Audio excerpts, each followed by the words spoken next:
अखिलेश यादव जी का तहे दिल से शुक्रिया अदा करना चाहता हूं, उनका, उनके साथियों का, जो उन्होंने आज इतनी गर्मजोशी के साथ हमारा स्वागत किया, हम लोगों को मिलने का समय दिया। अभी उनके साथ काफी लंबी बातचीत हुई। बातचीत का विषय आप लोग जानते ही हैं कि दिल्ली के लोगों ने बहुत लंबा संघर्ष करके, दिल्ली के लोग वोट डालते हैं, वोट डाल के एक सरकार चुनते हैं और उम्मीद करते हैं कि वो सरकार उनके सपनों को, उनकी जरूरतों को पूरा करेगी। और यही हमारा संविधान कहता है, यही भारतीय जनतंत्र है। लेकिन 2015 में जब हमारी सरकार बनी थी दिल्ली में, तो फरवरी में हमारी सरकार बनी और मई के महीने में मात्र 3 महीने बाद मोदी सरकार ने एक नोटिफिकेशन जारी करके हमारी सारी शक्तियां छीन ली।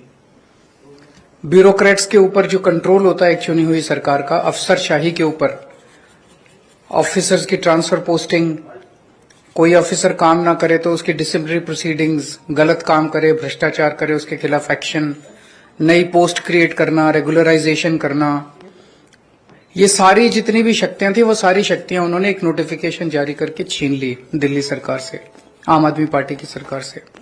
उसके बावजूद हमने काफी काम किया और इतना काम किया कि अगली बार फिर हम भारी बहुमत से जीते। 70 में से 62 सीट आई हम लोगों की। लेकिन 8 साल की कोर्ट कचहरी की लड़ाई के बाद 11 मई को सुप्रीम कोर्ट की संविधान पीठ ने, कॉन्स्टिट्यूशन बेंच ने 5-0 से फैसला दिया कि सारी शक्तियां चुनी हुई सरकार के पास होनी चाहिए। अगर चुनी हुई सरकार के पास अफसरशाही पे कंट्रोल करने की शक्तियां नहीं होंगी तो वो सरकार काम नहीं कर सकती, चुनी हुई सरकार काम नहीं कर सकती, और ये संविधान के खिलाफ है। बहुत क्लियर ऑर्डर था, स्ट्रांग ऑर्डर था। हमें अपना अधिकार, दिल्ली के लोगों को अपना अधिकार पाने में 8 साल लग गए, लेकिन मोदी जी को 8 दिन लगे। 11 मई को सुप्रीम कोर्ट का ऑर्डर आया और 19 मई को प्रधानमंत्री जी ने अध्यादेश पारित करके सुप्रीम कोर्ट के ऑर्डर को कैंसिल कर दिया, पलट दिया। 19 मई को क्यों किया? 19 मई की शाम को 5 बजे सुप्रीम कोर्ट बंद हो गया, वेकेशन हो गई सुप्रीम कोर्ट की। 5 बजे वेकेशन हुई, रात को 10 बजे रात के अंधेरे में मोदी सरकार ने अध्यादेश जारी करके सुप्रीम कोर्ट का ऑर्डर कैंसिल कर दिया। यही दिखाता है कि उनके दिल में काला था। अगर वो 2 दिन पहले सुप्रीम कोर्ट का वो अध्यादेश जारी करते, हम सुप्रीम कोर्ट से जाके स्टे ले आते। लेकिन अब सुप्रीम कोर्ट बंद है, तो अभी हमें महीना भर रुकना पड़ेगा। जब सुप्रीम कोर्ट खुलेगा हम सुप्रीम कोर्ट भी जाएंगे। अध्यादेश जब संसद के अंदर आएगा तो संसद में, लोकसभा में तो बीजेपी की मेजोरिटी है, लेकिन राज्यसभा के अंदर बीजेपी के मेजोरिटी नहीं है। 238 में से 93 केवल बीजेपी के हैं। तो अगर सारी नॉन बीजेपी पार्टियां मिल जाएं तो इस अध्यादेश को हराया जा सकता है, इसे गिराया जा सकता है। और अगर ये अध्यादेश गिर गया तो आप ये मान के चलिए कि 2024 का सेमीफाइनल हो जाएगा। राज्यसभा के अंदर अगर इनका अध्यादेश बिल नहीं बन पाता और हार जाता है, पूरे देश में बहुत स्ट्रांग मैसेज जाएगा कि मोदी सरकार दोबारा नहीं आ रही है। मेरी अभी इसमें काफी विस्तार से चर्चा हुई माननीय अखिलेश जी से, और मैं तहे दिल से उनका शुक्रिया अदा करता हूं। दिल्ली के लोगों की तरफ से, दिल्ली के 2 करोड़ लोगों की तरफ से अखिलेश जी का और उनकी समाजवादी पार्टी का मैं शुक्रिया अदा करता हूं कि उन्होंने हमें पूरा आश्वासन दिया है कि राज्यसभा के अंदर जब आएगा तो पूरे समर्थन करेंगे दिल्ली वालों का और इसका विरोध करेंगे। बहुत बहुत धन्यवाद। समाजवादी पार्टी के अध्यक्ष और मेरे साथ लोकसभा में 2019 से मेरे साथी रहे अखिलेश यादव जी, उनकी पार्टी के विधायकगण, आम आदमी पार्टी के नेशनल कन्वीनर और दिल्ली के मुख्यमंत्री अरविंद केजरीवाल जी, राज्यसभा में आम आदमी पार्टी के सांसद भाई संजय सिंह जी और एजुकेशन मिनिस्टर दिल्ली के आतिशी जी, और आप सब पत्रकार और मीडिया के जितने भी प्रतिनिधि हैं, जैसा कि अरविंद जी ने कहा, ये लड़ाई सिर्फ दिल्ली के लोगों की नहीं है, ये लड़ाई 140 करोड़ लोगों के अधिकारों को बचाने की है। एक तरफ तो हम biggest democracy in the world कहते हैं देश को, और दूसरी तरफ लोकतंत्र पर अध्यादेश की कुल्हाड़ी चलती है, गवर्नर के जरिए तंग किया जाता है। अगर इनकी सरकार बीजेपी की किसी राज्य में इलेक्शन से ना बने तो ये बाई इलेक्शन से बना लेते हैं। उनके 30-40 खरीद लो, बाई इलेक्शन करा लो, सुबह सुबह 3 बजे उठाओ गवर्नर को, ओथ लो, उसके बाद देखते रहो क्या होता है। ये आदत पड़ गई है इनको, ऐसा कई बार कर चुके हैं ये। और गवर्नर्स को ऑर्डर है, अगर 2-3 दिन उन्होंने चुनी हुई सरकार को तंग नहीं किया तो फिर फोन आता है कि आपको किसके लिए भेजा है वहां पे, आप तंग क्यों नहीं कर रहे इलेक्टेड गवर्नमेंट को। तो इलेक्टेड और सिलेक्टेड में फर्क जो है वो देश को करना है। दिल्ली के लोग भी उसी तरह से वोट डालते हैं जैसे यूपी के डालते हैं, पंजाब के डालते हैं। दिल्ली के मंत्री भी वही संविधान की ओथ लेते हैं,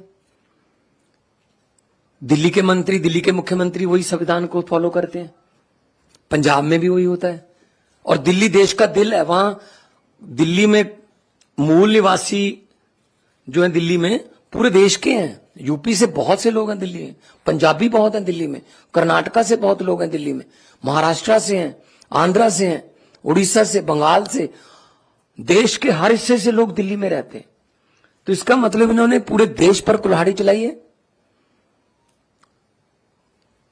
चलो ये तो एलजी कर रखा है कि फुल स्टेट नहीं है, एलजी वहां पे सरकार रहेगी।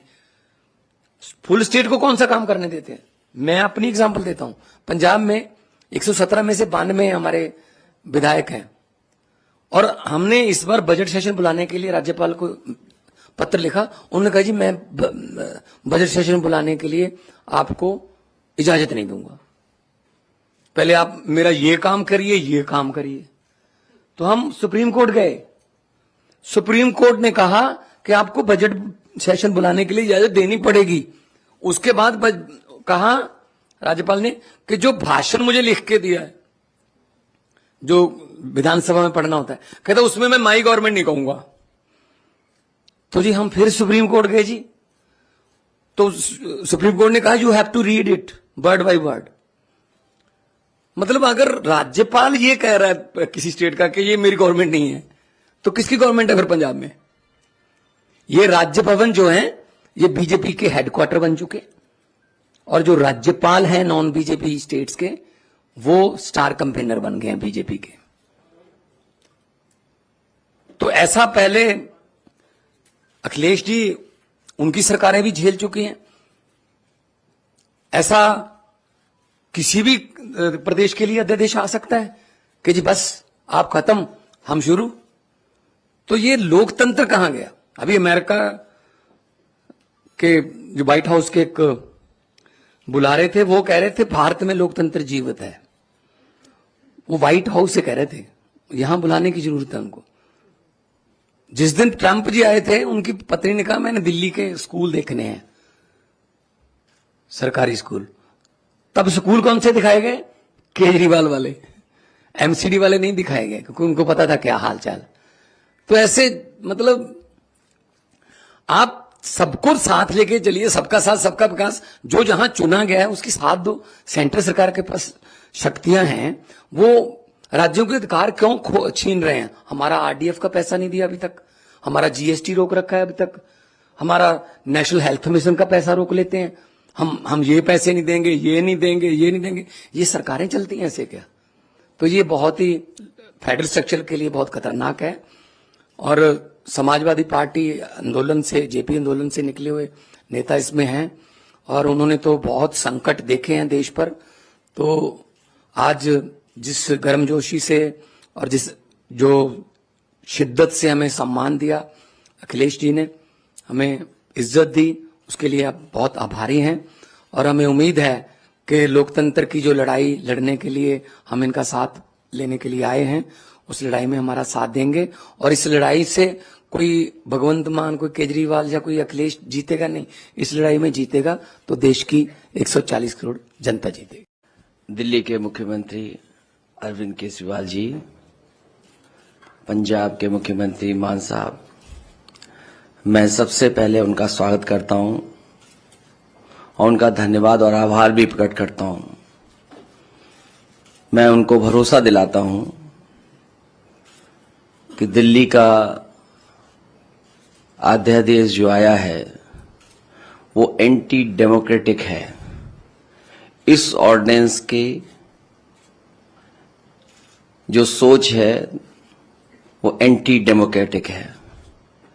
मैं आपको भरोसा दिलाता हूं कि समाजवादी पार्टी का पूरा साथ आपके साथ है। साथ ही साथ जो आप अच्छा काम कर रहे हैं शिक्षा के क्षेत्र में, स्वास्थ्य के क्षेत्र में, वो भारतीय जनता पार्टी को रास नहीं आ रहा। अच्छे काम को बिगाड़ने का काम देश में अगर कोई काम कर रहा है तो वो भारतीय जनता पार्टी है। और आपके अच्छे काम को और अच्छी सोच को देख करके घबरा रहे हैं। उन्हें लग रहा है कि दिल्ली की जनता कहीं 7 बटे सन्नाटा न कर दे बीजेपी को, इसलिए आपके खिलाफ ये ऑर्डिनेंस आया है। मैं आपका सहयोग करूंगा, साथ दूंगा। हमारे जितने भी सदस्य हैं वो आपके साथ होंगे।